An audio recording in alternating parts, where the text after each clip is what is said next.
What's up, guys? Okay, so I was recently asked to make a video blog. I won't go into why or anything like that, just because this is probably already going to be a little bit long, just a little bit of a warning. I promise you it's probably something that you might want to hear, so hang in there with me. I was trying to decide what I could possibly talk about on here, and for me that's weird because I could usually find anything to talk about, and usually I'm not that serious if you know me at all, but this is actually something that I'm pretty passionate about, very passionate about actually, and it's my book. And I guess my recent Facebook posts and stuff have sparked an interest in the fact that I'm writing a book and what it could be on and stuff. And so many people ask me all the time, like, so what's it about? And I'm like, it's about my life. And they're like, okay. And I don't really know what else to say. And every time I walk away and I'm like, why did you just say that? That just sounded so ridiculous. I'm never going to want to read it now. But I guess that's because, yeah, it's an autobiography in a sense. It's about me, my life, my experiences, and my people, and what brought me to where I am today and where I still aspire to be one day. But at the same time, like, it's about all of you guys, too. The reason I decided to start writing it was one day I was journaling about God knows what, and I accidentally ripped the page. Not okay, like, at all. I freaked out. I'm like, oh my gosh, I'm gonna have to write the entire journal over again because it's ruined forever. Like, I freaked out. So then I'm like, alright, chill out. Don't have your normal every second of every day panic attack, and turn it around, you know, make it into a beautiful disaster, which is sort of how I live my life, and it actually ended up being my inspiration. So, I was sitting there and I was thinking about, you know, bills I had due and deadlines I had to meet and all these answers I was trying to find for the countless questions I battle with in my clearly overrun mind. Then I started thinking about you guys and, like, how does everybody else find the answers they're searching for, and then how do they ever know if they're ever the right ones, you know? What do you do if the events for the planned lives you were taught to live just don't turn out the way they were supposed to? And we're all so different, we're all so unique, yet we're all grown up being taught the same subjects and the same beliefs. I don't care if you went to Borman, Mooney, Ursuline, Poland, yada, yada, yada, it's all the same thing. And, I don't know, I guess I just kind of question the tactics, which were apparently so carefully planned out for us to live by. Then I wonder, like, am I the only one who thought that we deserved a choice rather than a demand in creating the moments which were predicted to shape us for our unpredictable futures? You know, I was very fortunate.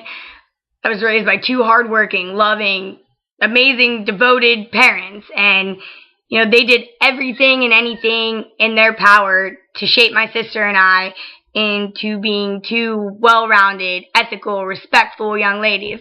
You know, for the most part, I like to think that they did pretty well. I'm just kidding.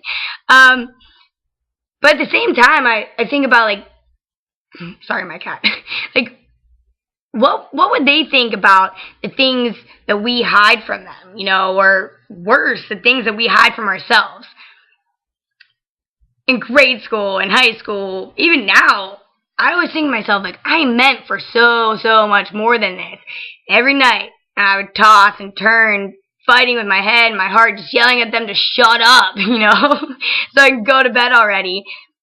I wonder who else was up fighting with their demons, and how the heck did they manage to keep them hidden so well like I did? Like, did they believe all the bullshit, excuse my French, that we were forced to wake up so early for? Or did they go through as many takes as I did to create this perfect scene for everybody else to enjoy? You know, were all the subjects that we were so routinely taught as necessary as they try convincing us to believe? And will the millions of dates I doubt anyone remembers in our history textbooks be the deciding factor in, you know, me getting a job someday? Or did they honestly think that even the smallest, percentage of us was going to run into a man with 432 watermelons someday? And if this magically were to happen, wherever he would even put those. But this man gave two shits, excuse me again, if some lady named Sue had however many peaches due to some pointless mathematical word problem that ruined our perfect GPA. Like, do you get what I'm trying to say here? Sure, I completely understand studying multiple subjects and attempting to discover, our strengths, our weaknesses. But I can't help but think, what life and people would be like if they taught us about subjects which we were most likely to run into. Subjects that teach you that red ink, it doesn't always turn out to be such a bad thing. Like, it's not all about a piece of paper that we turn in for grading. And maybe if, they acknowledged that these subjects existed, so many of us wouldn't be hiding from them, or worse, hiding from ourselves. Was the reason that we were never taught this stuff because we're supposed to figure out ourselves? Probably, I don't know.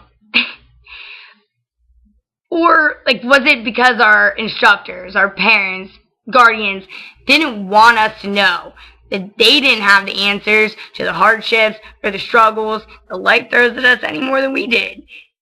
Did they think that we didn't see through their walls like they claimed to see through ours? Did they really think our biggest worry was avoiding detention? I don't know. I guess I'm just writing this book because if I could reach out to the girl that I used to be, or thought I was, or was trying to be, or the girl I even still am today, or even guy, and just tell them that the world's gonna break your heart. You are going to get lost. I'm talking lost. So lost.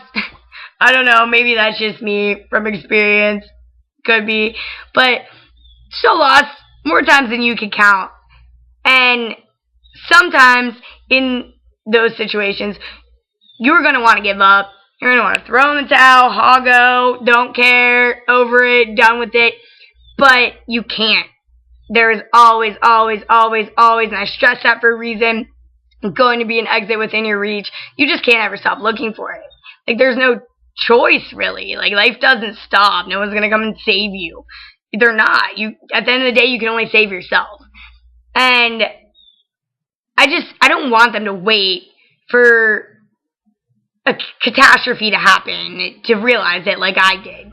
And I want them to know that as much as we place importance on irrelevant things and people, and we hold people who do so little for us to such a high standard just because they have a pretty face, and we blind ourselves to the reality or all of the makeup because we don't want to end up being the little girl sitting alone, eating her lunch, minding her own business. That, from my favorite book and movie, Perks of Being a Wallflower, we settle for love that we think we deserve during a time where we're supposed to be discovering who we are and who we aspire to be someday. We end up becoming something that we aren't. And I want you to know that none of it matters. None of that matters. Just listen to what your parents tell you, and listen to me. It doesn't matter. And trust me, I have every experience to tell you that. I don't know. I guess all I'm saying is, hang in there, and if you're interested in any of this at all, if I ever finish this book one day, I guess read it.